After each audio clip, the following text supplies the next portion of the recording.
So, welcome back to part two of our Care for Creation. It's great to have Marie and John and Katie with us again, but I think it's Marie's kind of show tonight. And just a reminder that we meet on the 27th of November in person at Otter St Mary Church for our act of worship and act of commitment to what one thing are we going to be doing. But with no further ado, I'm going to hand you over to Marie. If you wouldn't mind, I think everybody has pretty well muted themselves. I might just mute a few people if that's okay. And then we can hand over to Marie. Thank you, Marie. Great. Thanks, Lydia. Good to see you all again tonight. And today's all going to be about the science of climate and then also about impacts of climate change in Melanesia. I'm just going to share the slides with you. And hopefully you're all seeing my screen now. Yeah, great. So yeah, welcome back to week number 2 of this short creation care course. As Lydia just has said, this is the second part, and there's going to be a third one in person on the 27th of November. And just a quick reminder, if you're not that familiar with Zoom, there's the unmute button that you can use to ask questions in the left-hand corner. Same if you don't want to be recorded, just use this button to stop your video. And then the other important things are the chat and the reactions that you can use to react to anything that people have said. Just a thumbs up, for example. Feel welcome to use at any point. For today, it would be nice if there could questions. There will be 2 blocks that will be there for questions. If you could just put them in the chat at any point, or when we come to these questions, just unmute yourself and ask the question directly then. So yeah, we will start this session with a short video again of impacts of climate change in Solomon Islands.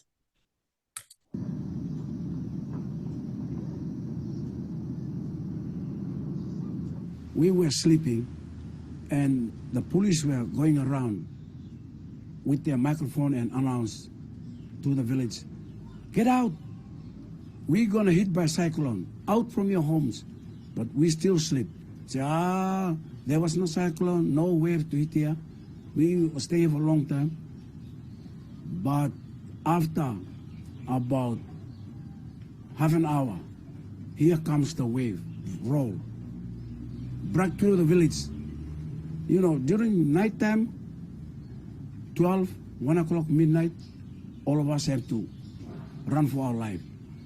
With no clothes, no bedding with us, we just run up across the road and to the playing ground where the school is now, Woodford School.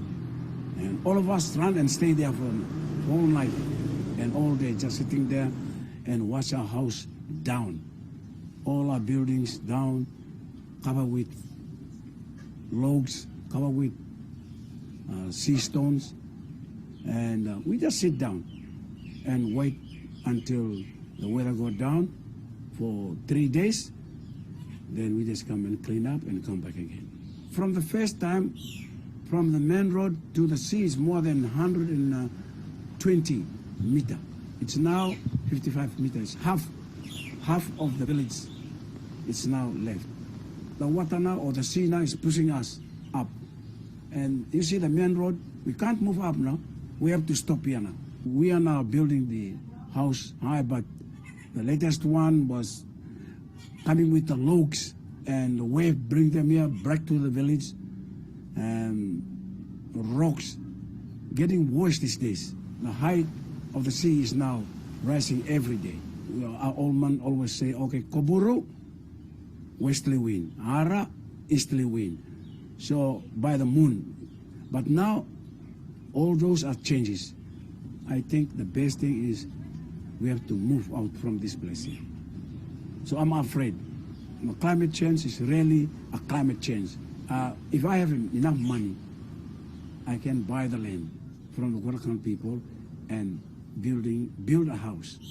But if I have no money, then I think the best thing, I just stay here and wait to face the weather. So yeah, that was just giving us a short introduction into today's session and the impacts of climate change in Melanesia. And we touched upon some really important things like cyclones, coastal erosion, people having to move there already. I'll come back to that. But before we actually look into the details of what is happening in Melanesia, we will start with some general climate change science. So by the end of the session, you will hopefully all know what climate change is if you don't already. Be able to explain some of the drivers and processes underlying climate change, know what kind of evidence exists for climate change and how scientists provide evidence of future changes, and potential risk and impacts of climate change in different regions around the world, and especially obviously in Melanesia. So before we start the session, it would be really useful for me to know what you already know about climate change. So if I could ask you all to take a minute or two to write in the chat your definition of climate change, or what you think climate change might be. It doesn't have to be perfect at all. That's why we are all here today. But it gives me an indication how much time I have to spend on the general knowledge versus can talk more about the impacts later in Melanesia. So it would be really helpful for me if you could just take a minute to use the chat function. It's a little box in the bar that we've seen before.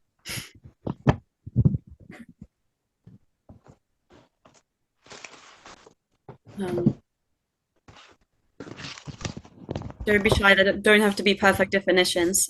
They can literally be any keywords that you associate with climate change right now as well. And I'm just going to read them out while they're coming in. So I'm just going to wait for a few minutes first.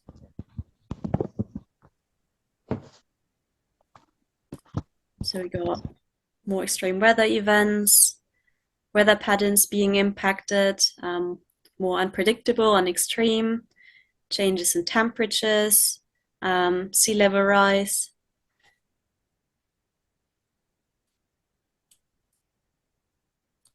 Again, rising global temperatures.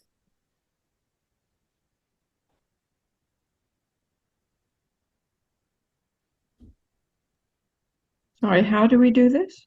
There's a chat button that I showed before, Yeah. in the bottom or the top bar.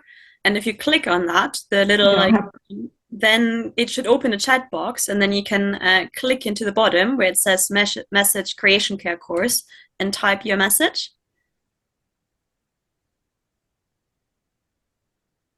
So the little chat field, and then that should open another box. Or sometimes it comes up on the right-hand side.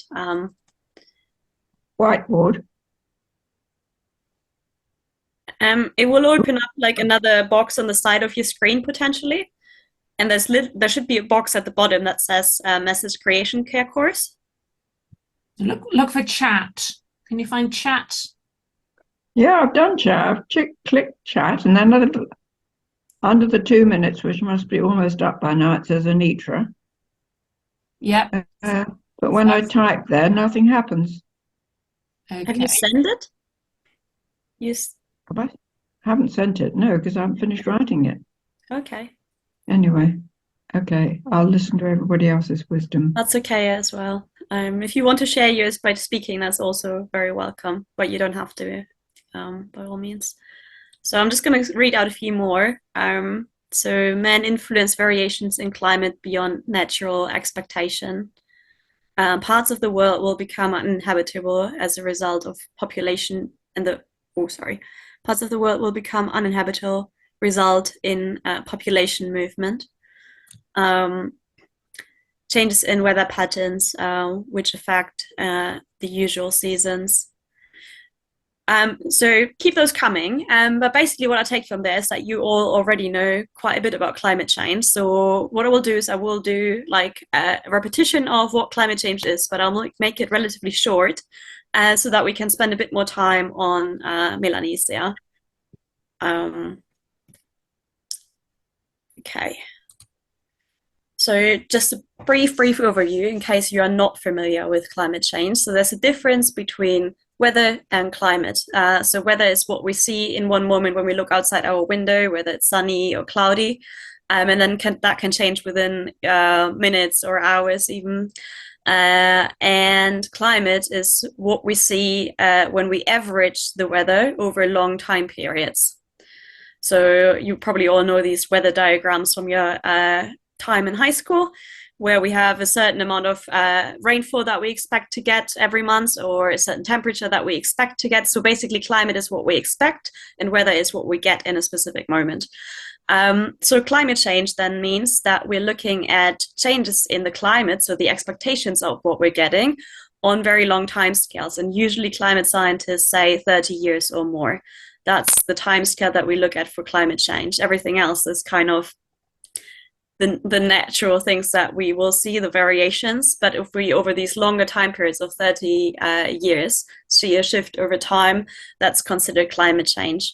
And at the moment, what we are seeing is that we're having an increase in global mean surface temperature, both on land and the sea. And global means it's happening everywhere. It's not happening everywhere the same, but it is a phenomenon that's happening all across the globe. And that's the important aspect of climate change. It's not something that is just happening in Melanesia. It is happening everywhere, and we're all in it together. So why is the Earth getting warmer? There is something called the greenhouse effect, which basically is the natural effect that is what we need on the Earth to be able to live here. Because if we wouldn't have a greenhouse effect, the temperature on Earth would be minus 18 degrees Celsius on average, rather than the 15 degrees that we have on average right now.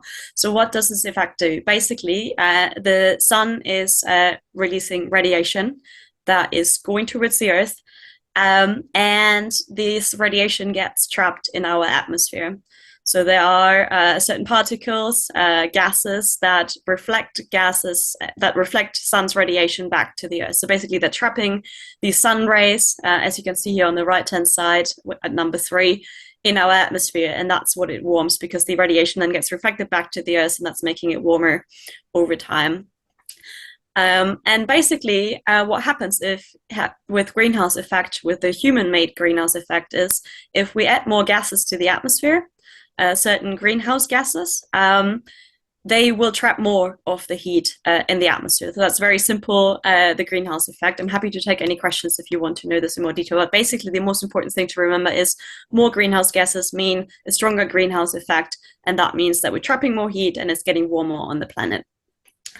So what are these greenhouse gases? So they're special gases that have the ability to trap heat in the atmosphere. And the most important ones that can do that are water vapor, carbon dioxide, methane, nitrous oxide, and ozone. So you might all look at the water vapor right now, because that's not what we all hear about climate change. And the reason for that is that water vapor is obviously naturally occurring, but it's also something that will also block some of the radiation coming to the Earth. So we're not looking at it too much. However, the next ones here, carbon dioxide, methane, especially, those are trapped in fossil fuels. And this is something that we're actively contributing to as humans. We're releasing more of those that have been trapped in the Earth interior into the atmosphere. And that's why we're mainly concerned about these ones, especially carbon dioxide, because that's the one that is most common in our atmosphere. The other ones, like methane, they trap a lot more heat, but we don't have as much of this gas in our atmosphere.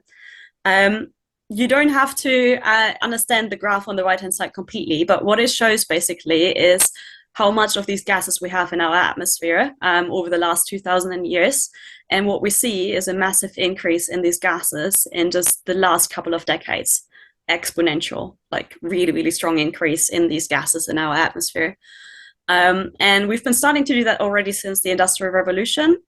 However, we are doing more and more of it, and that's increasing the greenhouse gas effect in our, sorry about that, in our atmosphere. So where do these greenhouse gases come from? And that's a really nice graph that the University of California has produced in 2017. It's on the left-hand side. So about 25% of these greenhouse gases come from electricity and heat. The next biggest one is agriculture and land use changes. So that's things like deforestation, but also certain types of agriculture that produce a lot of methane, for example. We can talk more about these later. Then there's industry, transportation, other sources of energy. Food waste is quite a big one as well, with 6.7%, and buildings. So the main thing on the right-hand side, again, that we're seeing is, they're always looking at the concentration of gases in the atmosphere, is that carbon dioxide has about doubled since the Industrial Revolution, and that number is higher now again. So that's a number from 2018, but I'm very sure it will be higher again if you looked up the exact number right now. Methane, again, a big increase, and nitrous oxide, a smaller increase. But if you look at the numbers here on the right-hand side, this is the warming potential that a certain gas has. So they're all kind of normalized to carbon dioxide because that's the one that we have most of. But you can see that methane and nitrous oxide have way more warming potential than the carbon dioxide. So the more you need less methane to create more warming than you would need with carbon dioxide, for example. So it is really important to also not just look at carbon dioxide when we look about greenhouse gas emissions, but also look at these other gases that might not be as common, but they have a really, really strong potential to create warming. And the most important sources for these are obviously fossil fuels, but you can also see some other ones there. So, for example, the methane also comes from rice paddies, livestock, waste dumps, and the nitrous oxide we find in fertilizers and industrial combustion processes. So the most important thing is to remember they're all increasing drastically in the moment. So I've only hinted at this with this little figure there, but I would like us to spend some time thinking about our own daily activities that we do. Taking into account the diagram that we've seen, but also thinking about where do we actually cause greenhouse gas emissions and where are we contributing by the products that we're using, buying, things like that. And I think it would be really good if everyone could just take some time for themselves to think about what are you doing in your daily lives that is contributing to the greenhouse effect, and maybe put that in the chat as well to share with everyone.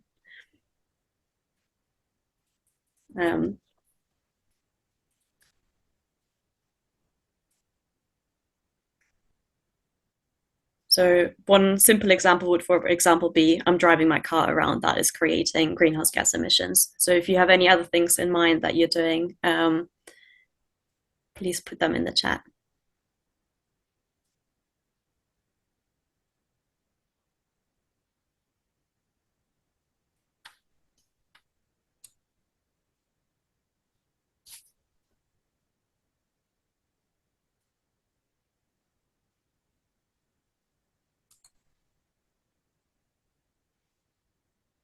So Katie has already, or no, before even, John has given it a start with heating houses, definitely.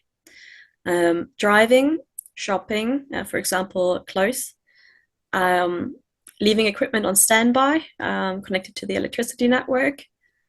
I'm running my gas boiler and I've got my lights on. Yeah, I'm using my laptop right now. I've opened some plastic packaging today when I was making some lunch.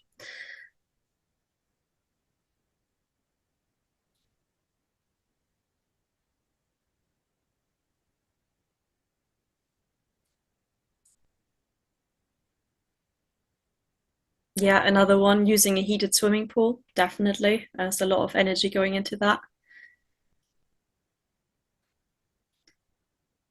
Central heating, use of electrical appliances, car use, plastics.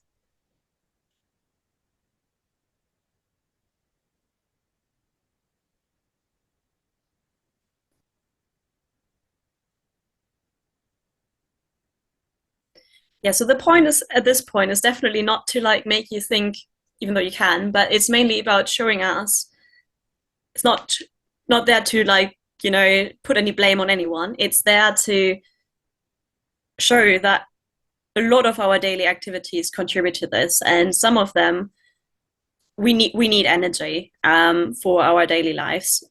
So it is something that really is so ingrained now at everyday lives that it can be quite difficult to not emit any greenhouse gases.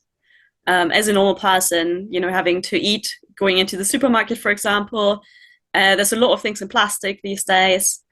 So a lot of things actually require energy.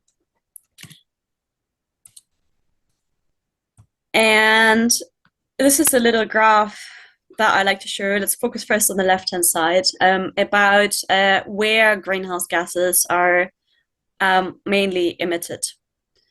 And what this mainly shows, this particular one, is that where we have a lot of people, we have the most greenhouse gas emissions, like in China. So this is China is by far the biggest releaser of greenhouse gas emissions. But that's also because they have so many people living in this country. There are other big ones like the US, for example. Russia is red here as well. The UK is actually not doing that well either, or Germany. So they're all relatively big emitters of greenhouse gases. So now let's have a look on the right-hand side, because that's the greenhouse gas emissions per capita, so per person.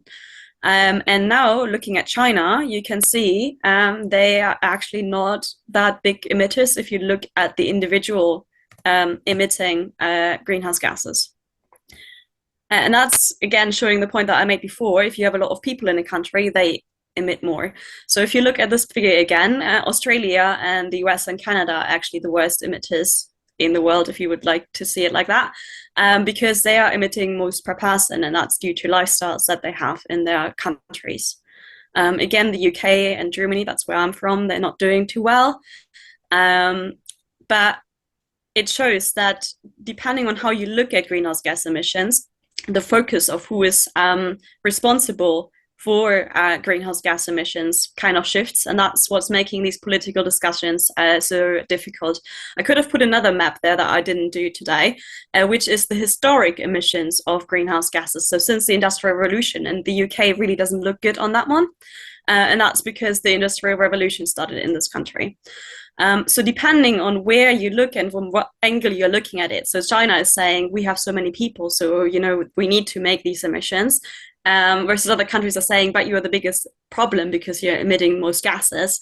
And other people are saying, oh, but the UK has been emitting, you know, for decades, centuries, because they started the Industrial Revolution. So that's why these greenhouse gas discussions at a political level are really, really difficult, because no one wants to be responsible for it. And depending on which angle you look at it, people have different views on who is responsible. So let's have a look at evidence of climate change. And the best thing to look at if you really want some reliable information is to look at the IPCC. That's the Intergovernmental Panel on Climate Change. And they release a report every couple of years that is kind of considered within science as the consensus of what is happening with climate change on our planet. So it's not just one scientist who has published something, but it is a group of people that comes together, looks at all the things that have been published in the last couple of years on climate change, and writes down what they think is the consensus on climate. So this is a really good source if you ever wanted to refer to some of these graphs and figures, and you will see a lot of them today. So this is something that in the scientific community is really trusted because it goes through a rigorous evaluation process. And let's start with one of the most drastic figures, I would say, of climate change, and that's the one that you're seeing on the right-hand side right now. They're the so-called temperature or climate stripes. And what they show is basically people have looked at the temperature globally for 1 year and have used the time period from 1971 to 2000 as a reference period. And depending on whether a certain year was warmer or colder than this reference period, have colored them in blue or red. So basically what we're seeing here is that since 2000, pretty much all years have been warmer than this reference period of 3 decades that the scientists have used to look at it, versus before we've had much cooler years. So as you can see, not every year is the same. Some years are warmer, some years are colder, but it is really showing that within the last couple of years, we've had some of the hottest years on record. And that is basically also what the graph at the bottom shows. It shows an increase in global temperature over time. And it is unequivocal that global warming is happening. And we've got a rise of around 1 degree Celsius since the period from 1950s to 1980s. It is accelerating, so it's warming quicker. And when I did my research on this, the warmest years on record were 2016 and 2020, but I believe we had one of the warmest years on record again last year as well. And the main thing to know about this is that it's completely unprecedented for the last millennia. We haven't had anything like it. And if we look at something of these, some people always come with these global cycles of but the climate on Earth has always getting warmer and colder. We've had ice ages and warm periods. Yes, that's completely true. But we are supposed to be headed towards an ice age right now, and we are not. So if anyone ever comes and says climate change is not real, show them the IPCC and have them look at the Milankovitch cycles, which are these long-term cycles. So what does that do? We are melting ice caps massively and quickly, and they're getting quicker as well. So that's a big one. What does the ice melt mean? It also not only affects the poles, so Greenland, Antarctica, but it also affects the snow cover, glaciers on mountains, especially in the Alps, actually.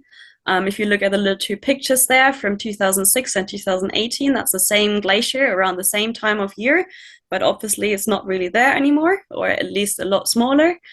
We are losing snow cover in the Northern Hemisphere, and we're also losing permafrost in the Northern Hemisphere, and that is dangerous for another reason, because permafrost stores a lot of methane. So if we lose the permafrost, the methane gets released, and it's kind of like a feedback loop.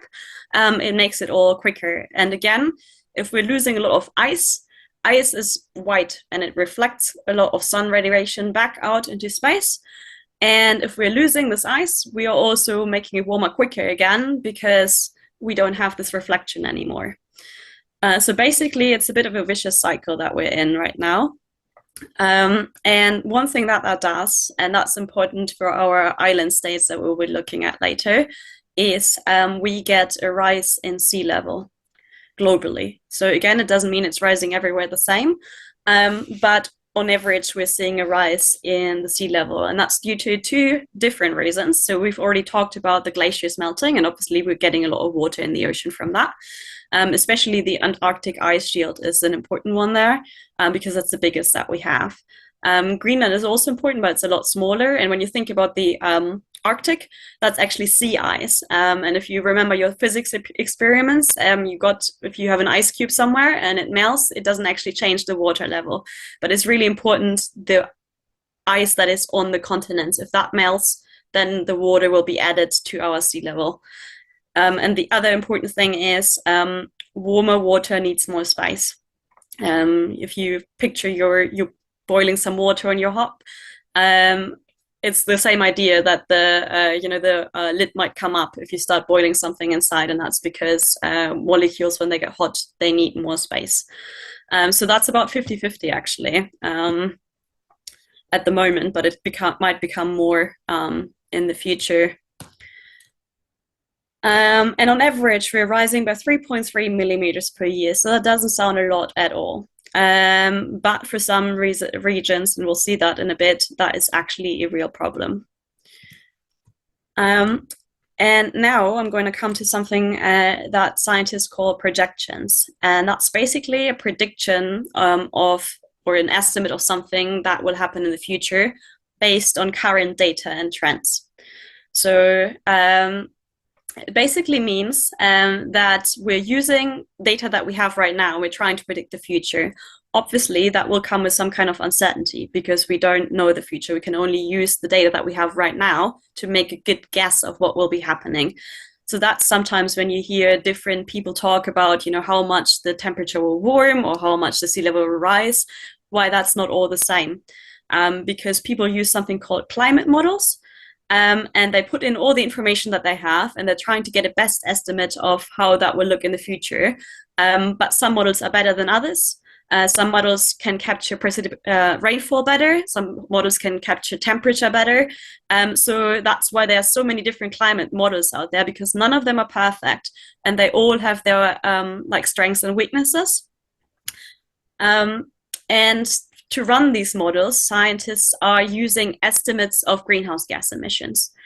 So when we think about that, we also don't know how much we will actually be emitting in the future. We can only take a best guess of how much we will be emitting based on the number of people we have on the planet, the actual politics that are going on around it right now, and whether we will change our lifestyles or not. So there are a lot of variables in this process, and that's just really important to understand, because all of these things that we will see now, they will all have error bars on them. There is no, it will be 1 degree warmer in 50 years time. Scientists can't say that, because we don't know actually how much people will be emitting or how many people we'll have on the planet, because that's all personal choices that people will make.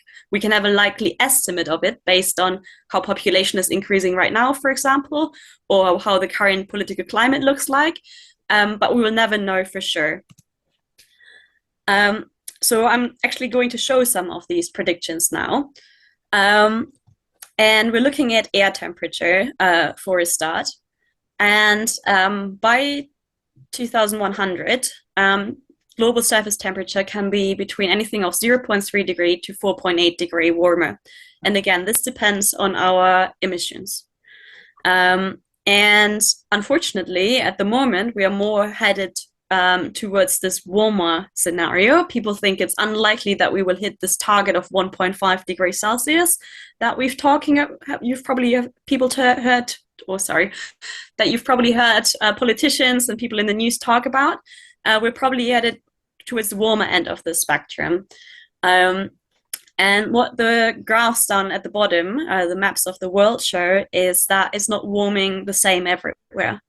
It will warm differently in different regions of the world. And what we can see here is that especially the Arctic region will be subject to a lot of warming. So it's very likely that the Arctic will get ice-free relatively soon. There's other areas actually, and it's quite hard to see, but the tropics are actually also an area where it's getting a lot warmer. And that's a problem for our island states as well, and I will talk more to that later on. Precipitation and rainfall is a lot harder to predict than just temperature, because there's a lot of processes involved in actually making it rain in a certain place. So these graphs have a lot higher uncertainty. In general, scientists believe that the high latitudes and the tropics will receive more precipitation, versus mid-latitude and subtropics will receive a decrease in precipitation. So mid-latitude and subtropics especially, that's usually where we have our already arid and dry regions like the Sahara. Most of the deserts are in the subtropics.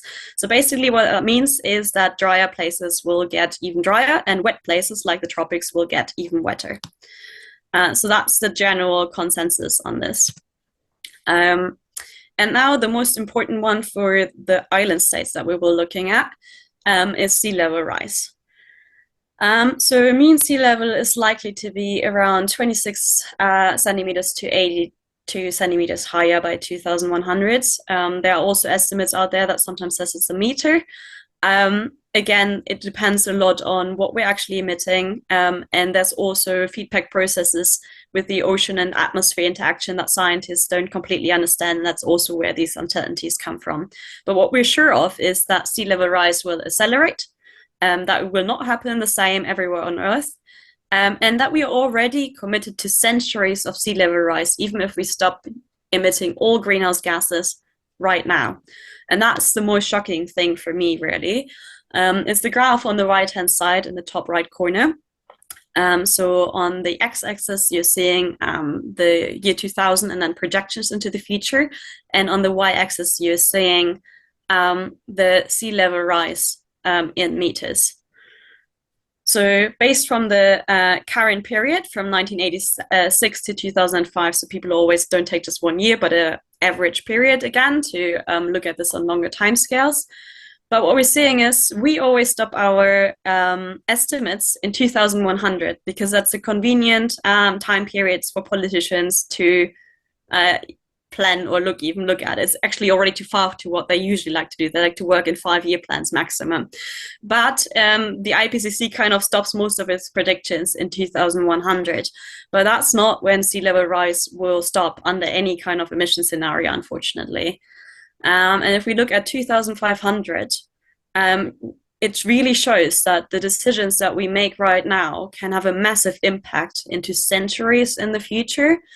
So if we have a low emission scenario, which is the light gray on the furthest left of these three bars that we're seeing, we can limit sea level rise to 1 meter and a bit. If we are on a medium emission scenario, which is like, we're not even there right now, unfortunately, we might have 2.5 meters in 2500. And if we look at this high emission scenario, we could have up to 6.5 meters of sea level rise in 2500. And that's something that we are committing to right now. Because sea level rise doesn't directly start happening the moment we make the atmosphere warmer. It's a very long process to get the heat from the atmosphere down into the deep ocean. And when it gets into the deep ocean, it's going to be there and it's going to be stuck there for a very long time period. So basically what this means is we're not going to stop the sea level rise at, the predictions that we're making under a low emission scenario. We're still going to get more of it. And if we start emitting more, we can massively change the future, especially of these island states, for centuries to come. And that kind of brings me now to Solomon Islands. But before we do that, I think now would be a really good time to ask any questions that you might have. I hope a lot of these things were already familiar. There might be some new things. Don't be shy at all. Just ask any questions that you might have about the scientific part of it before we look in more detail what that means for an island state. What does it mean for the UK as an island state? Just, which bits will we know, kind of like Norfolk will probably go? Yeah, I mean, I don't know exactly because I've been studying Solomon Islands exactly. But obviously, sea level rise affects the UK as any country around the world, really. And if we have 6 meters of sea level rise, I know that Norfolk probably wouldn't like that. Bristol, where I'm based, is probably not going to like that either. So it's harder to see consequences of climate change and sea level rise in the UK because most of us live relatively comfortably detached from nature, I would say, because we get our food in supermarkets. We also have more money to build seawalls and things like that. But there's definitely, especially rural areas in the UK, that will also feel impacts of sea level rise. Somerset flooding, that might become something that is more common in the future. There's already more flooding in the UK. If you think about Wales, for example, there's been quite a few flooding events in the UK in the last couple of years. And those are predicted to become more common. And that's not just sea level rise, that's also river flooding due to more precipitation coming down, obviously. So there's flooding. Sorry. No, Halo just was going to come in, do you? Yeah, I was just going to say we shouldn't be too parochial about that because on the high scenario, at 5 meters sea level rise, half the world's population lives lower than 5 meters above sea level. And displacing half the world's population, doesn't matter if you live on a hill now, that's going to be riot and revolution all over the place. Every country, every scenario, and it won't make any difference to cities and rural. It'll be chaos. So that's actually sobering and rather scary. Yeah. I mean, this is a prediction on this high scenario, so hopefully we will not get there, but it is definitely something that could happen if we keep not changing anything, basically. Yeah. I put in about migration of people. Part of the reason for that is it will become too hot and humid for them to work, which a lot of the people in those areas grow their own crops. And they'll just have to move. They won't be able to to work because it'll be too humid and hot. Is that right? It's mainly too dry, actually, and that's something that is already happening in sub-Saharan Africa. That's why a lot of refugees are trying to cross the Sahara at the moment and trying to get into Europe, into the UK, because they're already massively struggling with desertification and not being able to grow anything in these areas because the desert is moving south, actually. And North Africa will be uninhabitable. North as well, but so Yeah. it's not even just a possibility. It is already happening, and the situation in these countries is already pretty bad. It's something that not a lot of people, it's not in the news as much, really, but it is a massive problem. And countries like Mali and Niger, is that the English pronunciation for it? But all these countries down there are massively struggling already with desertification and people moving and trying to get out of there because there's not enough water and no soil to grow anything on. But there is humidity in tropics, isn't there? There's a lot of humidity in tropics, and they're supposed to get wetter, which that again is the flooding risk. So the unfortunate thing about climate change, when we look at this precipitation graph again, is that tropics are supposed to get more wet, and subtropics, that's the yellow bit here, are getting less. Obviously, it's not the same everywhere, and there's a bit here in Africa that is supposed to get wetter, but then you look at these parts here in Northern Africa, and they seem to be getting drier. And again, this is only a global model, and you have to actually project this down to the region. Yeah. John has a question. It's about storm surges. Are you going on to talk about storm surges? Mainly from like a point of view of what is happening in my case study sites, not in general, but you're very welcome to ask a question now if that is relevant. Because it seems to me that's causing more damage than anything else in somewhere like the Solomon Islands. Yeah, so let me talk about the storm surges for a bit. So we've seen this video at the beginning of the session, and it was about this community that got completely flooded by a wave coming in. That was a storm surge wave that came in, and it was paired with a cyclone at the time. So storm surges can come from two reasons: either you have a local storm or you have a distant storm. So if you have a distant storm, you just get the waves across the ocean and you don't get the storm in your place, you only get very high waves. That's what surf is usually like. And then there's the local storms that happen. So obviously sea level is never just, you don't have a sea that looks like this and is always the same height. We got waves, we got tides, and we got these storms that can get the waves higher, and that's a storm surge. And then on all of these things, we also now got global sea level rise, and it's just a tiny bit at the moment, but it raises this ground level by a bit, and that makes these storm surges more destructive because you're already higher than, for example, the seawalls were built for at the time. So they were only they built them to a certain height to withstand a certain storm, but if you're raising your baseline level, you are making it more likely that you will get overtopping, for example. And there's a lot of like local hydrodynamics that come into play as well. What I'm saying is, not every storm surge is due to climate change, but they will get more likely with a higher baseline level of the water being higher up. Yeah. There's a question from David as well. Oh yeah, I was really struck thinking about the politics of climate change from the way that you presented the information, the data about China, and because it's really drummed into us that China's the big problem. But when you do look at it on that per capita basis, you can see that, well, maybe it's those countries on the per capita basis that are quite keen to make sure that China is kept as in our minds as the bad boy, as it were. So it's just really sort of that's the big thing that sort of struck me from what you shared earlier, Marie. Thank you very much. Yeah, you're welcome. It's definitely, it's a big thing to look at the different perspectives. Yeah.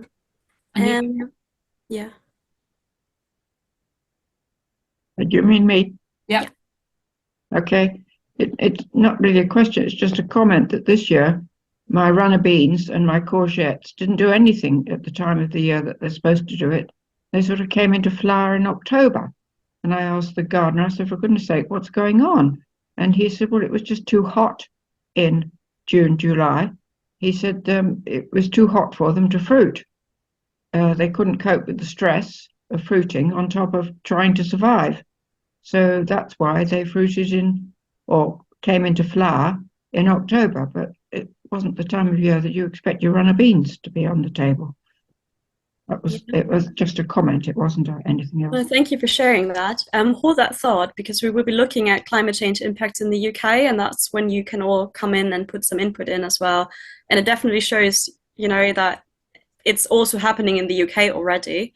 And also it shows that people that are farmers or that, grow anything in their garden have a really deep connection to what is actually changing, and they're the first to actually notice, versus a lot of us might not grow our own vegetables anymore, and we might not notice these things as quickly.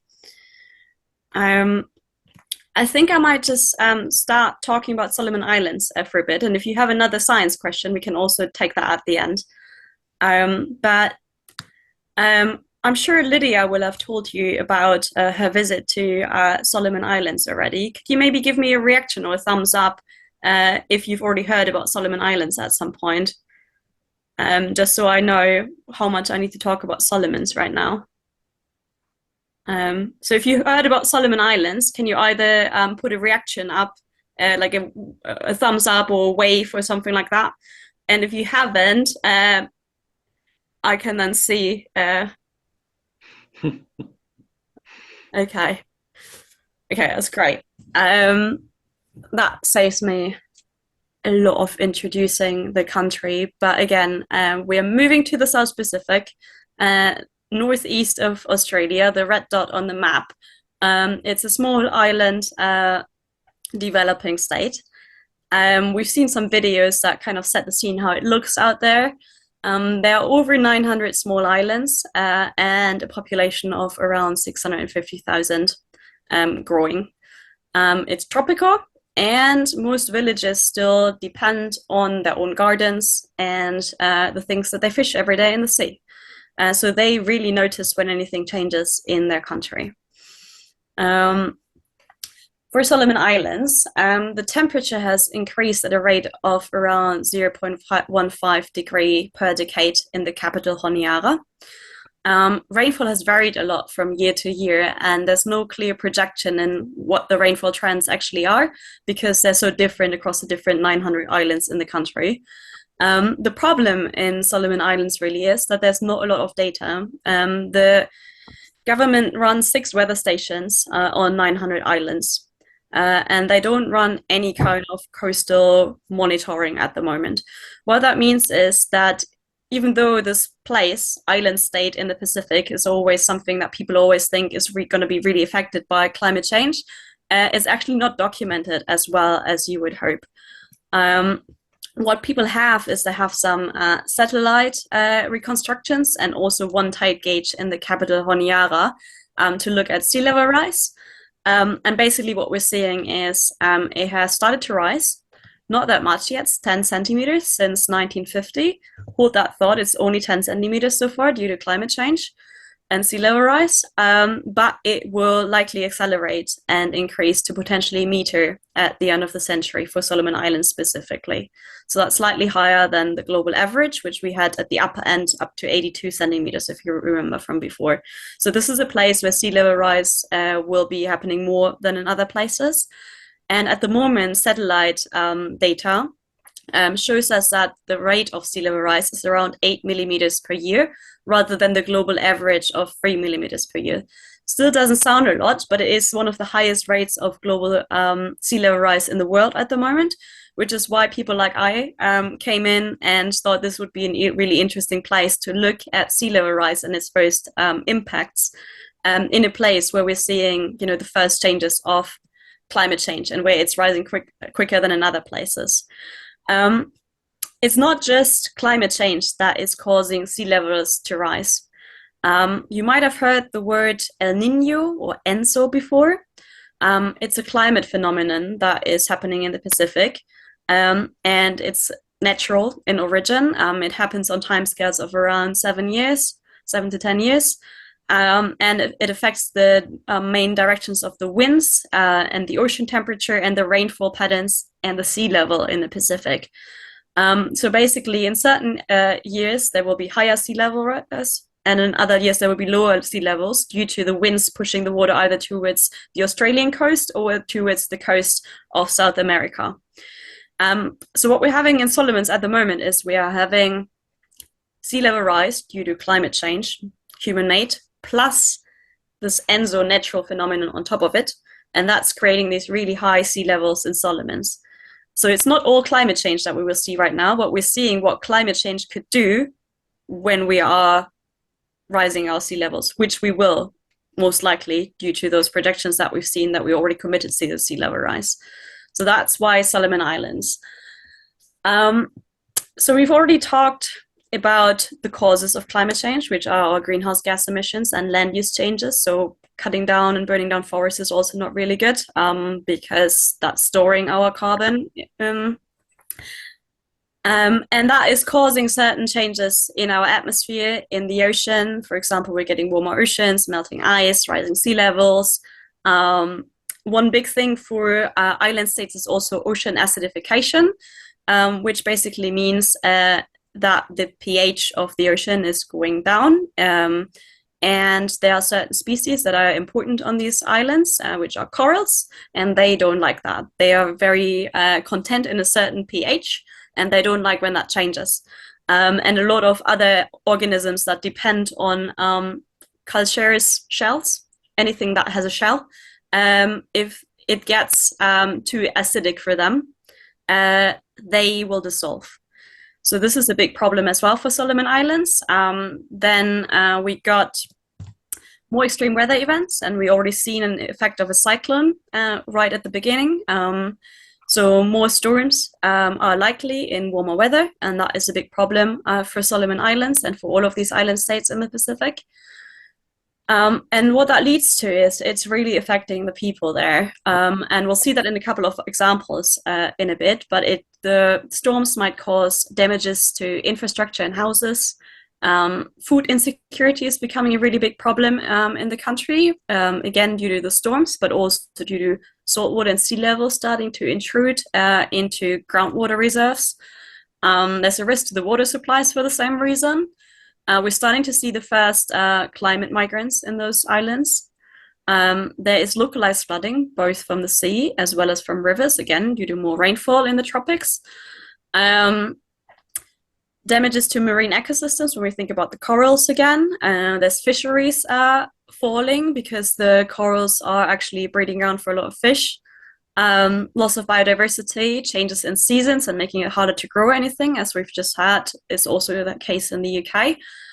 Heat stress is actually a big issue in the UK as well, but also in those Pacific islands. And the spread of pests, and especially mosquitoes like it when it's warmer and when it's when they find a lot of places where they lay their eggs in water. So that's also going to be more mosquitoes. So all of these things kind of come together in island states in a very direct way, because people are living in a relatively vulnerable situation compared to us living in our houses with the supermarkets and everything kind of being a little bit away from nature more. In Solomon Islands, this is really a big problem, and also in kind of any of these small island states.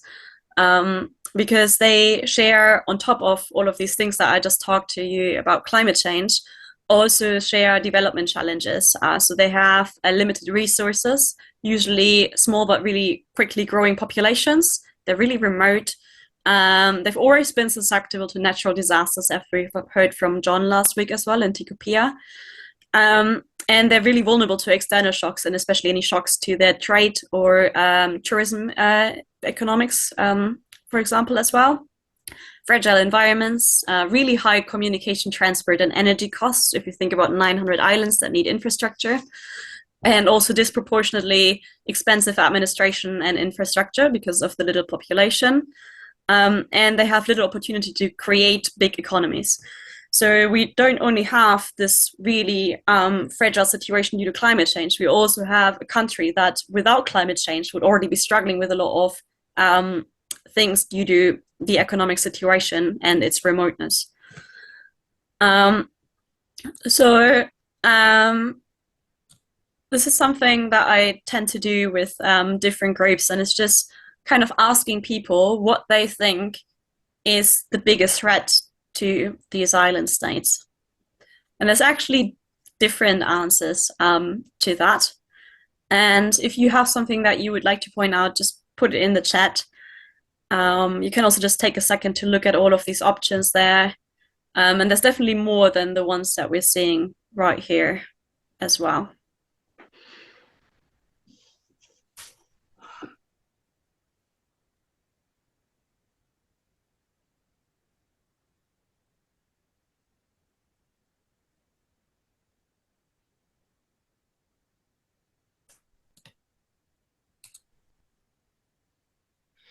Global greening, yes.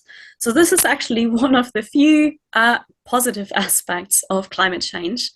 In a warmer atmosphere, in general warmer climate, places that didn't used to have a lot of grain might actually now allow vegetation. So if you think about, for example, about mountains where you had glaciers and, you know, a certain tree line, because it is getting warmer, you might get the trees now higher up. If you think about the permafrost melting down, it might actually mean that we can develop some forests further north than we used to. So that is meant with global greening. So you actually could get more vegetation from warmer temperatures and potentially also more precipitation in some areas. Does that make sense? Yes, thank you. Yeah. But it has a relatively small effect compared to some other things that, you know, get the vicious cycle going with the ice melting and so on. I'm just going to start talking about this a little bit. So when I started my PhD, I would have directly pointed out rising sea levels as the biggest threat, as probably most of you would have had, because these are low-lying. We always picture the coral atoll, basically, and we picture, you know, people being really close to the sea and being at risk from sea level rise. And I still think this is very true, and it's a big issue, probably the biggest for these small island states. But there are other things that are really important as well. I touched upon the ocean acidification and the coral reefs, and that's going to be a really big one for food security. And the other really big one that I wasn't that aware of, again, when I started this PhD, is changes in the hydrological cycle and especially to precipitation patterns. Because again, that affects the food security straight away, as does it affect river flooding, which is a big issue in some of these island states as well. So it's not just so black and white. It is only sea level rise. There's quite a few things that affect island states, but I'm still going to start talking about the sea level. So we already talked about the storm surges and the base level being slightly higher up. What that means is that we're getting stronger waves hitting the shoreline, and also obviously land becoming submerged. So we're seeing a lot of coastal erosion in island states. And that's something that I've been specifically studying in a couple of locations, and I can show some pictures of that later.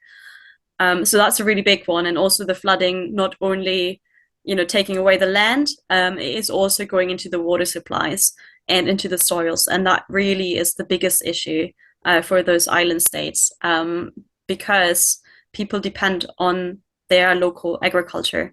And if they can't grow anything on the island, it becomes uninhabitable way before it is completely eroded. So we always talk about disappearing islands.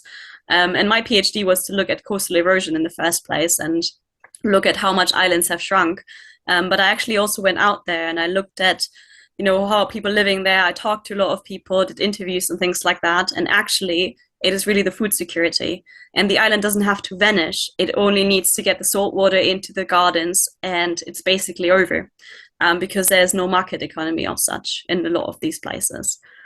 Same thing with the coral reefs. If the coral reefs are gone and people depend on the fishing there, again, livelihood directly gone. Again, people can't live without their livelihood.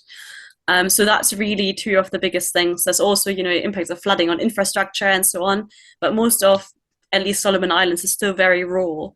And there is no, you know, big airport on there's just very few airports that, you know, could get flooded, or water sewage treatment. It doesn't exist on most of these islands.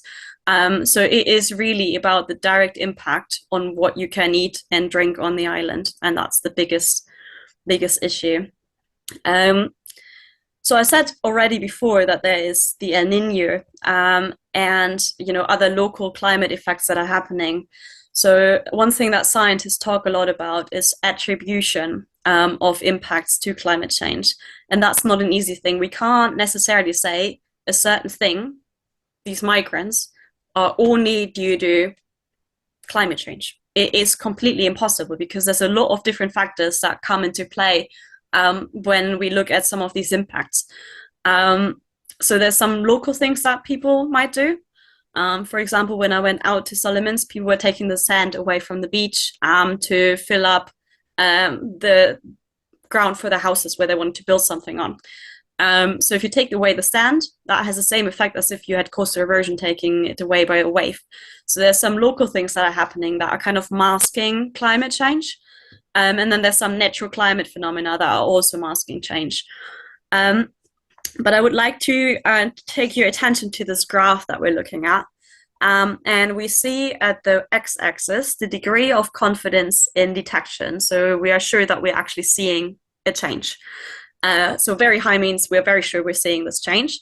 And then on the y-axis, we have the degree of confidence in attribution to climate change. So it means we're also sure that what we're seeing is actually completely due to climate change.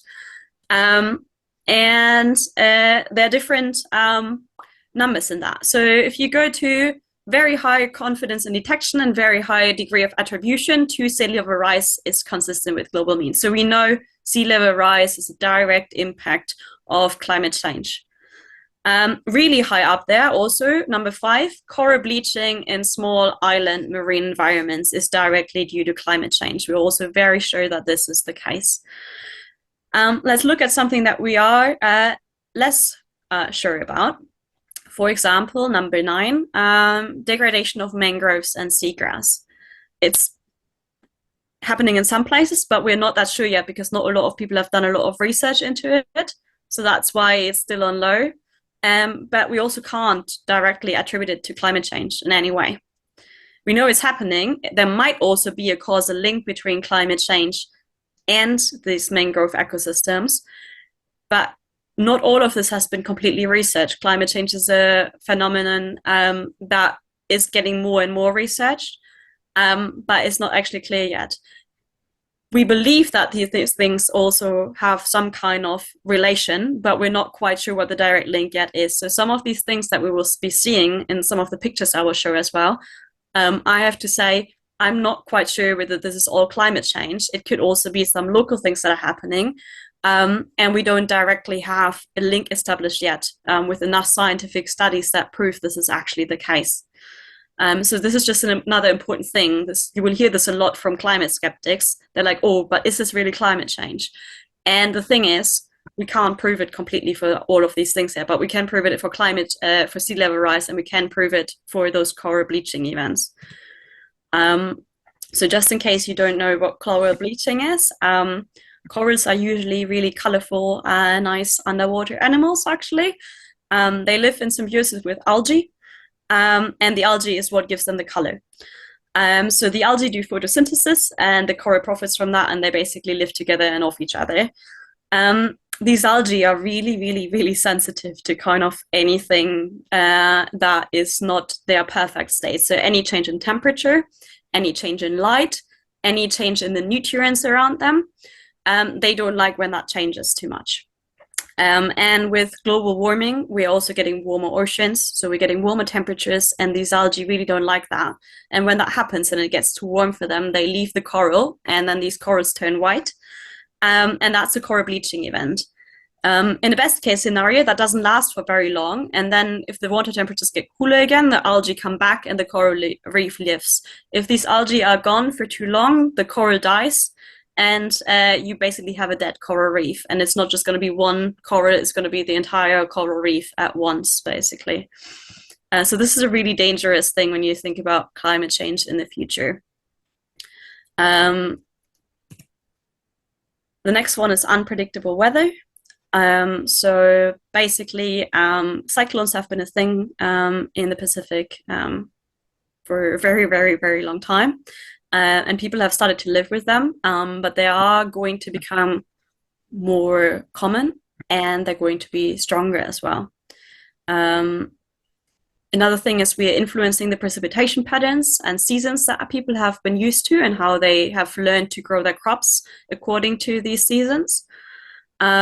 We will get more droughts, heat waves, and river floods. And all of that, again, impacts the food and water security, as I've said before. And now we're coming to one of my case study sites. This is Walandi Island in the South Pacific, and we've seen the video about this particular island. Used to have 1,000 people. In 2016, it had one house left. When I came in 2019, it was entirely gone. We will see a lot more coastal flooding and coastal erosion, as well as saltwater intrusion. So this is really, really complex process. So we got the El Nino, we got local human activities like the sand mining, we got the storms, we got tectonics. So if our land is moving around due to earthquakes, we might also get land sinking due to tectonics. So it is really, really difficult to directly attribute these changes to just climate change. Climate change will raise the baseline level and will make it way more likely, but it is not going to be the only reason why places vanish. It just makes it more likely that they will vanish and will be affected. So let's take a closer look at a place that I went to for my research, which is called Vale Island. It's in Malate province, which is this lovely island. It's called Malate Island. We're going to go to the south of the island and then off the coast a little bit to this lovely island, which is a barrier island, just off the coast of South Malate. So this is it from the top, looking over from the bigger island to the smaller island. And this is what it looks like.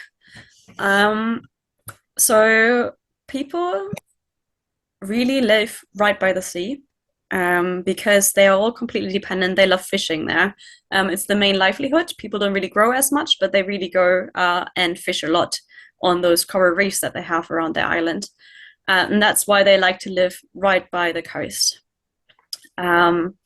They build houses from local materials. You see the sago palm leaves here, which they use to weave and thatch the roofs with, and also the outsides. You note that the house is already on stilts here, so people are smart, and they've learned to build their houses up as an adaptation measure already. They also use that to weave baskets. The main form of transport are these really beautiful wooden canoes.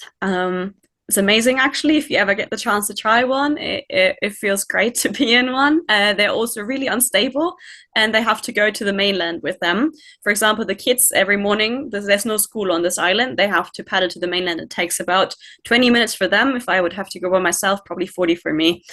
And that's kind of also the way to their gardens. They can't grow anything on this island anymore because they have to deal with saltwater intrusion there. So they're close enough to the mainland, so they've moved their gardens across, which is very lucky for them. Not every island is that close to the mainland. That's how they cook their local food, on open fires with banana leaves. Really delicious seafood if you like that. I'm a vegetarian though, so it was quite difficult to actually be on the island. And that's the feast that the community comes together to celebrate certain events. And you can see here, everything is really natural materials. There's no plastic, no nothing, and that's what the traditional lifestyle looks like. But unfortunately, that is also influenced more and more by Western lifestyles. But this beautiful island has a massive challenge. It is really affected by coastal hazards. So when I came in 2019, I had one event or two that happened like this. I was there for 2 months, and the high tide, it wasn't even a massive storm or anything, came over. There's a beach on the right-hand side, and it overtopped into the village. So the houses are all safe because they're on the stilts, but you were basically walking through water like knee deep. for these events. And the really shocking thing is that I came back this year in 2023, and that this was happening every day. I was using a water tank on the other side of this, but the house that I was staying was on this side where the photo was taken. So every morning I would walk through the water to the other side to the rainwater tank, and it was at least ankle deep. And for me, it was just really shocking to see within 4 years how the situation on the island could have gotten that much worse in that short of a time period. It's probably not all climate change, I say directly. I think there's some tectonics going on in this place as well. But it kind of shows what will happen in a lot more places with these curves of sea level rise that we've seen. And that's, again, why I went there to study this. Because even though it is not a pure climate change case, it shows what will happen in a lot more places in the future. Coastal erosion is a massive problem as well. So this is a church building in 2011. And that was a church in 2000. So the beach was on the right-hand side there still. Again, the church in 2011 closed up, so it's already full of sand, and the beach has basically wandered into the church. That's the inside of the church. And when I came in 2019, and when a friend of mine took the picture a year later, that's the remains of the same church in 2020. So we've seen a massive impact that, just within a few years, 20 years time, this entire church building has basically vanished. And it's not just the church building, there were a lot of buildings around this as well. So basically half the village has been lost into the sea. And that is a big problem for the people there. The same happened with some big trees that have just kind of not dealt very well with the saltwater intrusion and died over time, ancient trees. And you just see how high the water gets at high tide in this village.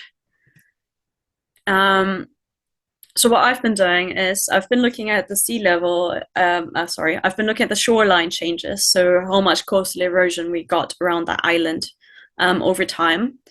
And what I found is that it has been eroding everywhere, but the rate of change has only been 40 centimeters per year. And I say only, that is a lot, 40 centimeters per year, as we've seen for the village, because they've lost half the village.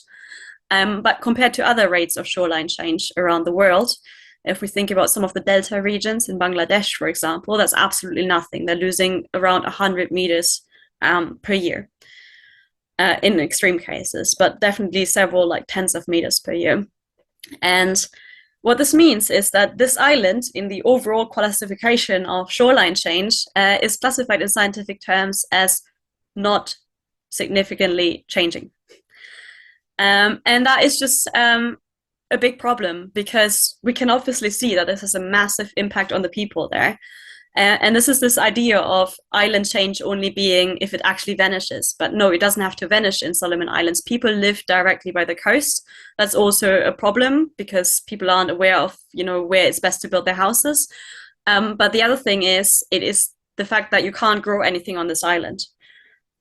This community used to grow their vegetables on this island, but they had to stop that. And they now have their gardens on the mainland. They also have to deal with irregular weather patterns on the mainland now.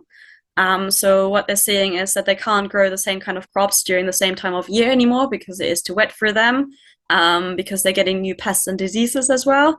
And that's coming with the higher temperatures. And that is a really, really big problem for this community that has already done all the right things. It has moved their houses up.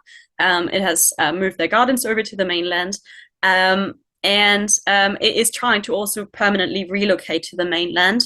However, that is a massive problem in Solomon Islands, because land is owned by tribes. And if your tribe doesn't own the land on the other side, there is no way that you can just settle there, basically.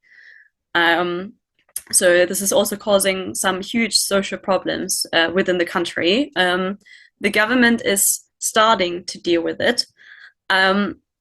They started drafting up a relocation policy.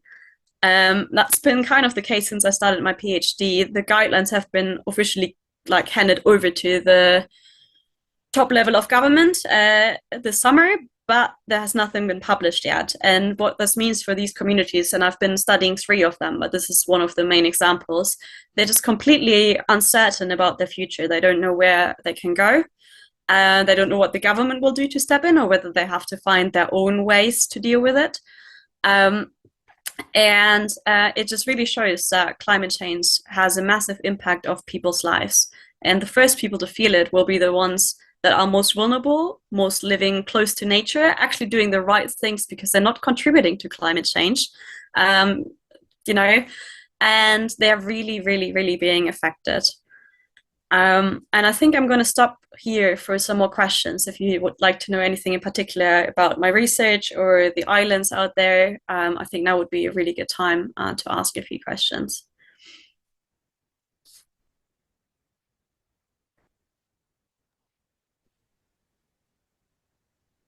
Marie, I wonder whether you'd like to share what people actually think about climate change out there.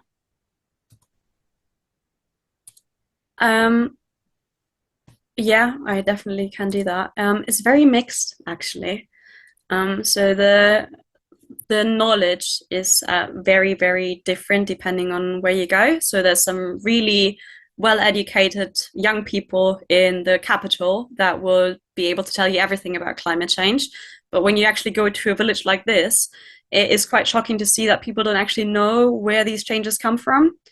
They've all heard climate change at some point because it's all over the newspapers in Solomon Islands, but they often don't really know what climate change is. So it could also be an earthquake, it could be climate change to them, because they really still lack an understanding of what climate change is, how it is affecting them, and also how some of their local activities also contribute to things that they're seeing as changes in the environment. So there's a real need to educate people further about climate change. And there's also, depending on where you go, so this community, not really at all, but there's a community just, actually the one that we've seen in the video, the small island, they've had some climate change people from the government come in, and they're obviously really, really frustrated with both their own government and with any international government in a developed country, and any person coming from a developed country as well. Because obviously they're seeing their island completely being vanished. They hear about some, big climate talks and, it being caused by developed countries. And it's really heartbreaking to go there and, even conduct any research there, because the island is already gone for them. And basically the research that I'm doing is quite late for this particular community. They're really frustrated with, developed countries and how people live their lives there. And it's quite heartbreaking, really, to see how they're struggling with kind of something that we've caused on this side of the planet. And it's also quite difficult to even come in the community, trying to do more research, because they don't sometimes want the research, really, because they want a direct practical solution to their lives. So they, for example, want a rainwater tank if there's not enough water. They don't want someone to come and look at the salinity grade in their water. They're not interested in that, because that's not improving their situation in that moment.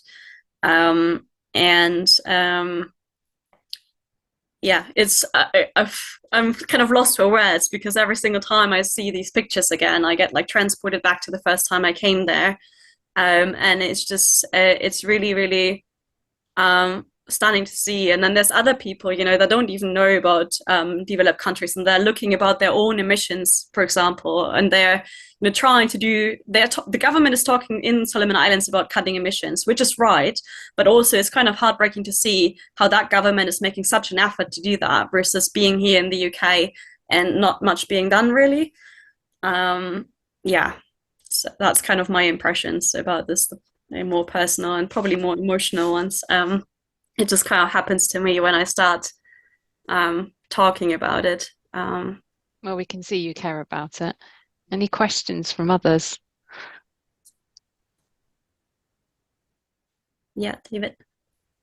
Yeah, how practical is it having growing their crops on the mainland when they're still living on the island, and what how does that sort of work in practice? Are they given land on the mainland to use, and if they're given land to grow crops, is there an offer of land for them to actually move to the mainland? So Be wanting to stay in their homeland, their home, but yeah, it just doesn't sound very practical to me as a solution.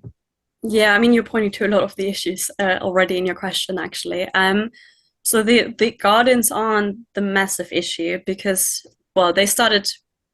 So this is a case of where climate change isn't the only reason. So this already started happening in the 70s, that their gardens got kind of salinated. At that time, climate change wasn't really the big thing. That's why we believe there's some tectonics going on as well. However, at the time, climate change wasn't the big thing. They intermarry with some of the tribes on the mainland.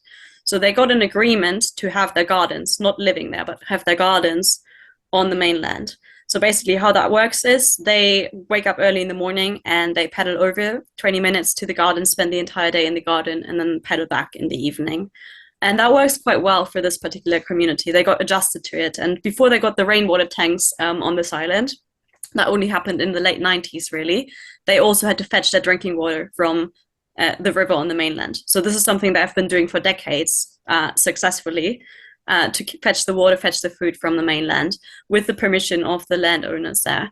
However, what they never had permission to, and what they just started doing, is when this village got there was a big cyclone that happened in this particular village in the 18th. It's called Cyclone Namu in 86, and it washed away a big part of the village already back then. And the first people started to just settle on the mainland. And it wasn't that many people at the time, so the landowners weren't happy, but they weren't too concerned because there is quite a bit of land on the mainland. However, then again in 2011 and around that time, there were more and more people coming, and suddenly the landowners were really not happy. And that caused some social conflict, potentially for like young men raiding each other's villages as well, that kind of type of things that are happening. And basically the village here got too scared to keep moving. So the people that were already there stayed there. But even though it's really not safe, and no one feels safe on this island anymore, you won't hear a single person that says it's safe to live on this island. But they are more scared of moving over to the mainland without the permission of the landowner and building more houses there, because they're scared of what this village will do to their village if they, keep going against it, basically. So that's the current state with that. I've talked to the landowner. He wants compensation from the government because people are living on his land now. And he's willing to sell it, but he wants to see quite a bit of money for it that the village itself doesn't have. So unless there's a government scheme to pay for the land, he's not going to just give over the land. There's quite a bit of problems with that because, as I said, land is owned by tribes in Solomons. Not all land is registered with the government. A lot of land is not registered with the government in Solomon Islands. So the government is scared to create a precedent for a very affected community right here by buying some land, that they just wanted, without having thought this completely through, because they are not sure that they could do this for every single community around the islands, 900, that this will be happening to. So they want to make sure that they've registered all the land and, know which communities will be most at risk and do their research and have all of these things like the policies in place before they do anything. So I understand the government perspective because they're potentially faced with a lot of claims coming their way if they start doing this right now, but the people here are really suffering from that. And it is really not a safe place to be, but they're more scared of breaking these agreements and potentially not even being able to use their gardens on the other side anymore. And one thing they're actively doing is intermarrying as much as they can. So they're running a lot of festivals where young people can meet. And it has actually actively been told that this is a strategy for the village to get land on the higher places. But obviously you're not going to get everyone off the island like that. It's a very difficult situation to be in. It's not the only island. I also studied 2 outlying atolls that are miles away from the nearest big island. They don't even have these friendships, as I would call, like traditional, like, links with the mainland communities at all, and they have a different culture. So in that case, they definitely need the government to step in and come up with some kind of solution, but it's not happening quick enough, and that's the main problem. I'm conscious of time. We're nearly at the hour and a half. So I don't know if you can sort of give some remarks, Marie. Oh, yeah, I'm just going to wrap this up. We're not going to do this. Maybe this is something that you would like to think about for yourself later on, where you think climate change will be a risk to the place that you live in the UK, and maybe that's something to think about for your in-person session as well. But for today, some of the main take-home messages are that there's a change in the state of the climate on very long time scales of over 30 years. It's driven by our greenhouse gas emissions and land use changes. The evidence that climate change is happening is unequivocal. It's global, and it will affect regions very differently, and it is already affecting both the UK as well as all these remote regions, as we've seen in the example of Melanesia. I'm just going to give you a second to think about what your own take-home message might be. And if you wanted to prepare anything for the in-person course, a really good thing would be to go to the WWF carbon footprint calculator if you haven't done so before, and just look at where your carbon emissions mainly come from. And that would be a really good basis to think about, how we can contribute at an individual basis, but maybe also you as a parish to being part of the solution to all these like big things that we've heard about today. So yeah, thank you very much for listening today. And I'll also make sure that you get the slides. They will be sent around. Thank you. Well, Marie, wow. Thank you for a huge amount of information presented so clearly and in ways that we can really see, in really stark ways. Graphs and pictures help us really get our heads around it. A lot to take in, sobering indeed, and to see the story of Vale is indeed a great challenge to us here in the West. And I think it's part of an Anglican denomination, where we have our brothers and sisters in Christ in those places, that we have met, that we have prayed with, that we have eaten with. We do feel that enormous sense of family connection to the rest of the Anglican communion, and I think that's a strength, and then something we actually should really take seriously, and helps inform us, doesn't it, that we're not just in isolation here, and it's not just that we're different nations, but we are one family of Christians as well. So what we do really does impact. So thank you for reminding us of the science and just sobering us up if we needed any more sobering, but also to see that connectivity and that connection we have right across the world. So prayers that we can actually do something and make some changes, and that will be the focus of our worship. As I say, it's thinking about what one thing can we do as individuals, and what one thing can we do as a community that will actually empower us to feel that we are making a difference, and that we can hopefully keep those emissions down to the lower level, and leave a legacy for our future generations that isn't one of awfulness, and that we can say we did do our part. So thank you all very, very much for coming this evening. Really good to have your company, and look forward to hopefully seeing you all in person next time. Anything just double check, it is 7 o'clock next week still? 7 o'clock, yep, in Otter St Mary Church. Yeah. Thank you. Katie, do you want to add anything? Thank you, Marie. Thank you, everyone. Okay. Bye-bye now. Bye-bye, bye-bye.